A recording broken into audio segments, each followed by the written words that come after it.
আমি কিনি 1 কেজি আলু দাও আমারে।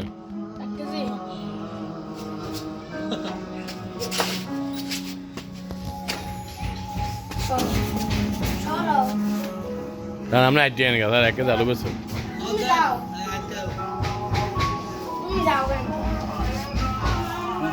দে মাপ তানি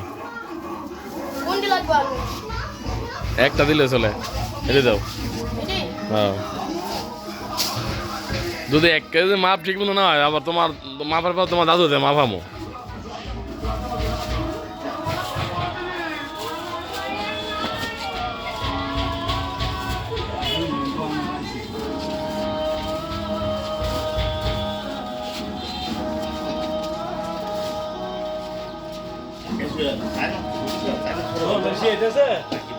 এটা সরকার দলীয় সরকার আইলে বন্ধ হইব এখনো বলা যায় না কি হয়। আমি তো ট্যাক্স দিয়েছি মানে ট্যাক্স দিয়ে ভুল করে ট্যাক্স আবার